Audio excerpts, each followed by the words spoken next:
a seat at the table with some men with confidence. Is it time to federally legalize weed? Oh my goodness. I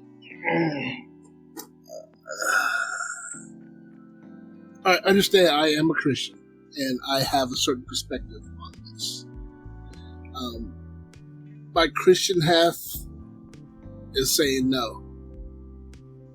But at the same time, I also understand that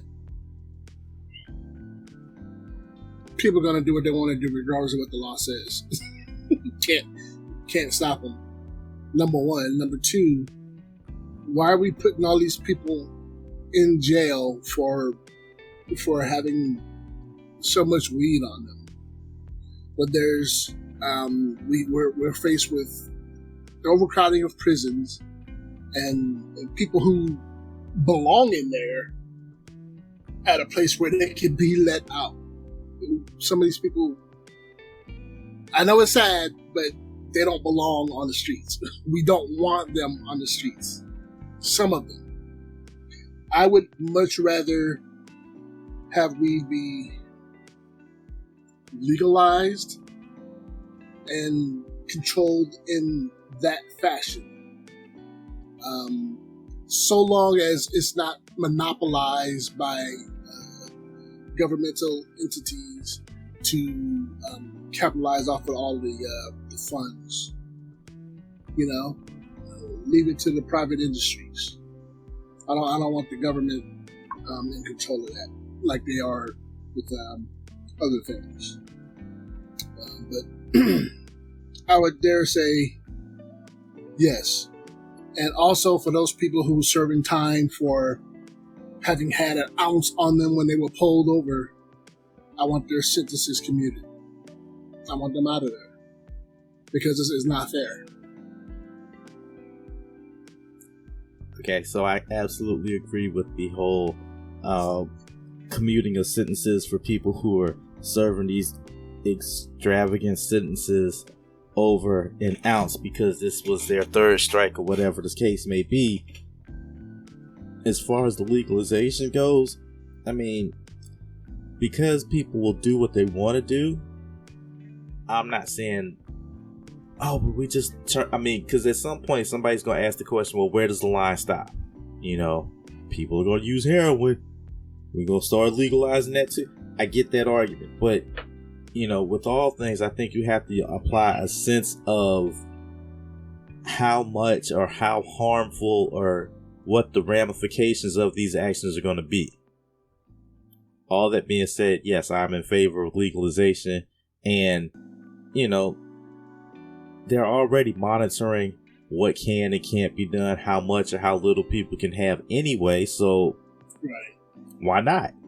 And I also kind of agree with the whole thing of not necessarily having it being a federally mandated thing because, or a federally monitored, because I was actually having a conversation with somebody earlier this morning, and without saying it, we essentially came to the conclusion that the Fed is the biggest gang in this country.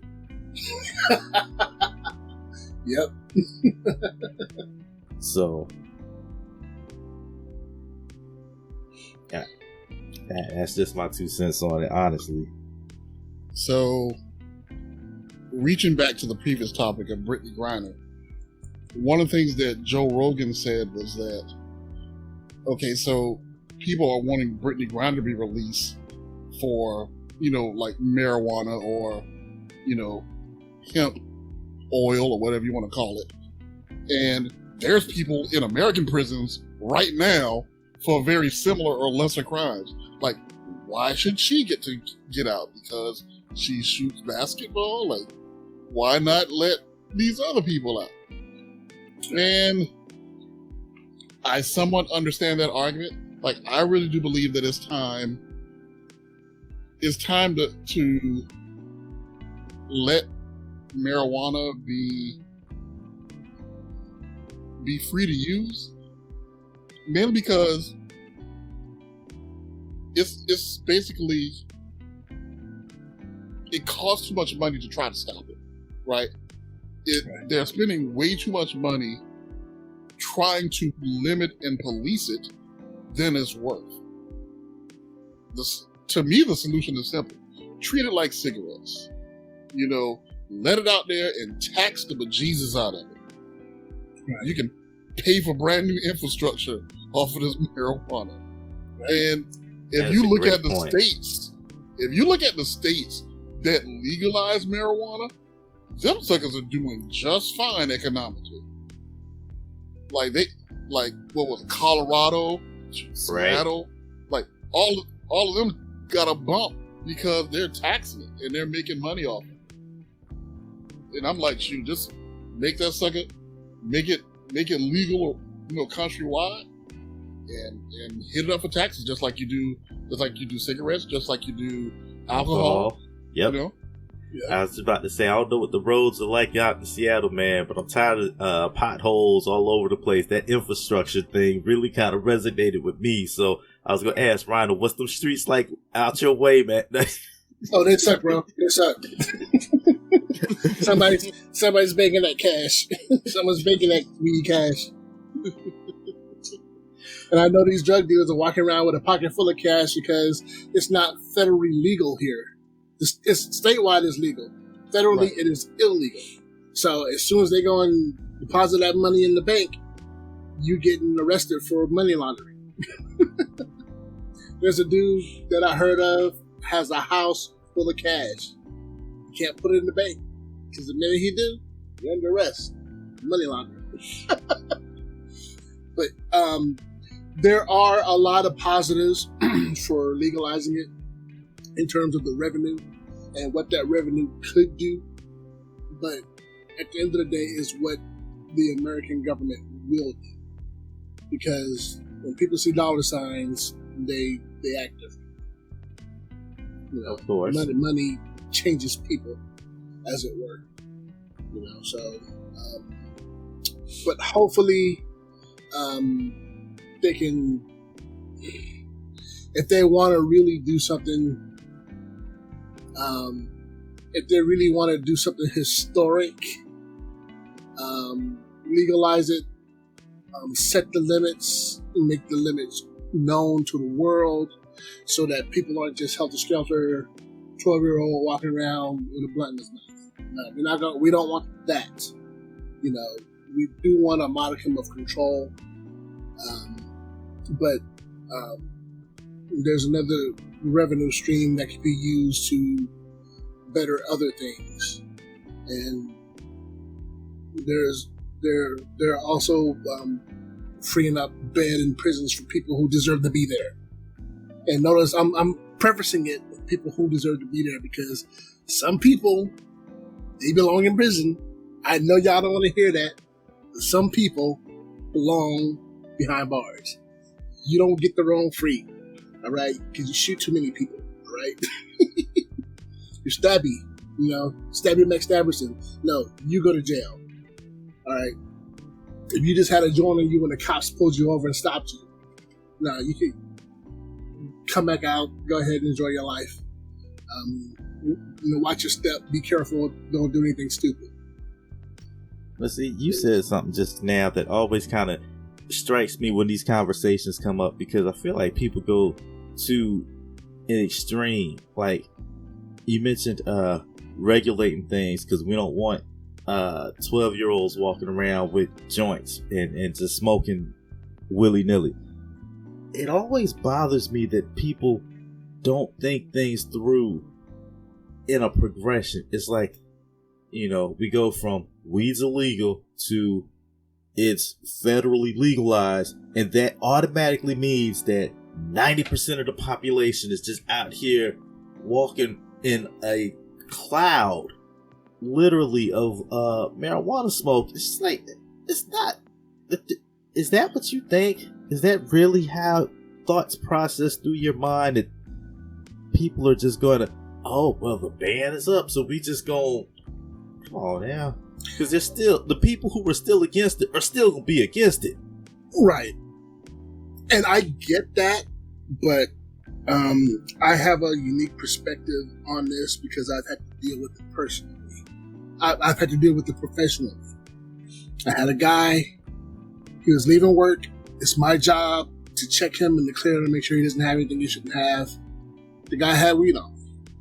And I had to let him know, hey, you can't bring this here. All right? And he wants to argue with me about whether or not it's legal. And that's not the case, bro. It's not the legalization of it. We all know it's legal. But you can't bring it on the job. You can't smoke it on your lunch break. All right? You can't bring beer in here. You wouldn't drink a 6-pack and then go to work, would you? Because we're here around a bunch of moving parts, and if you're not together, you're going to injure yourself or someone else. Right. So that is still the case. So you've got to, if you want to smoke it, fine. Smoke it at home, in the safety of your home, but don't bring it to work. And that's all I'm trying to tell the guy. But he wanted to argue about me about how legal it is. And I'm like, dude, that's not the issue here. The issue is you bringing it to a workplace with a bunch of moving parts, and the rules still state that you can't bring it here. You know, so there are going to be those people out there that are like, oh, it's legal now. I can do whatever I want. Take my shirt off and walk around naked and smoke it. No, you can't. You can't. Do that at home. Walk around naked in your backyard smoking weed. Don't go out in public. You can't do that. There will always be somebody that's going to just lose their mind and go full bore past the boundaries. Always.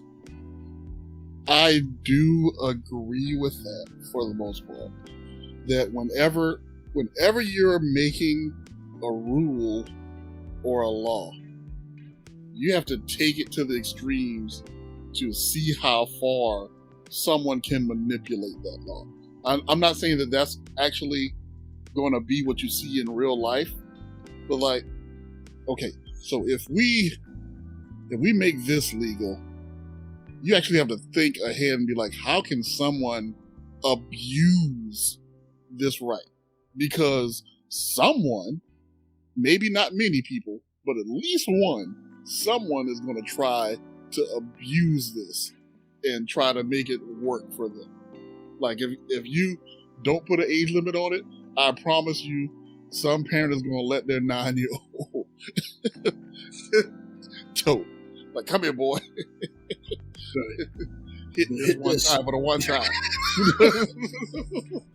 Think about this. Change the elevator music to Welcome to Jam Rock. You know, just all the culture just changed overnight. But let me stop jesting a little bit and actually ask a serious question. You know, same topic for the most part. Like, so we're talking about the possible legalization of marijuana and hemp, whatever you want to call it. What do we do about the people that are already serving time just for this? Not for a combination of other things, but just for marijuana use or, you know, possession. Do we let them out? Do we reduce sentences?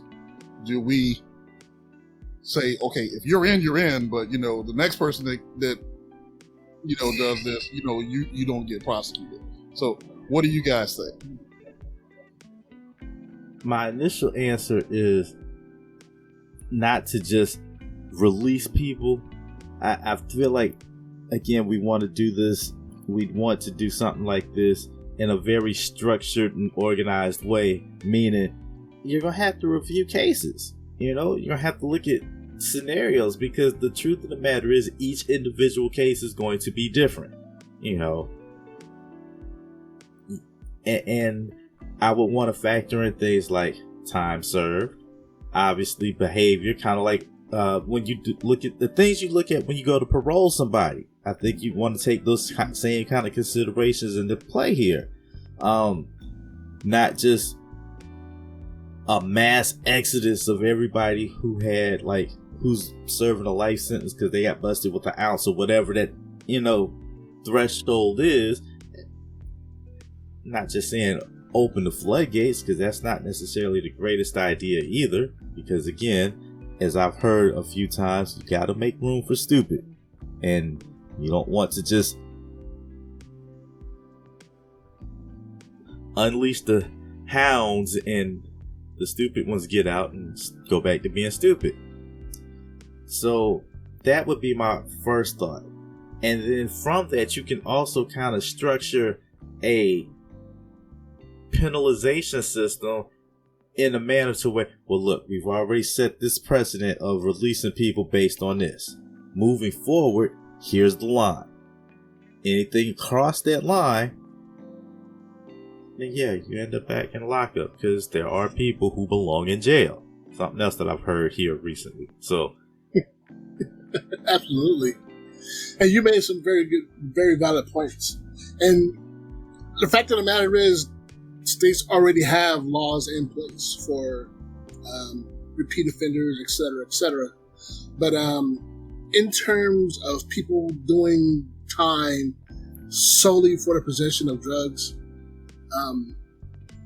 it's like I agree with Terrence. Deal with it on a case-by-case basis. There's people that's doing life sentences for drug possession, but drug possession in connection with armed robbery, in connection with whatever else they were doing. Okay, well, we're going to commute your drug sentence. We're going to get rid of that. Right. You still pull a gun and rob somebody. You still... I mean, you don't get a free pass. Yeah, we're not just going to let you out to go do that again and go find that person. You're not going to try to take revenge. No. You're still going to pay for that. Because robbery isn't legal. We're not going to legalize that. Weed, yes. Robbery, no. Strong arm robbery, definitely not. Basically. It's just not going to happen. But I think, I thought I heard Chicago did something where they were commuting sentences, and because they changed the way they dealt with drug offenders. But don't quote me on that. I'm still looking for the source of the idea, but I thought I heard it in the news somewhere where they were actually doing that. But don't quote me on that. I may have to get back to you on that. Okay.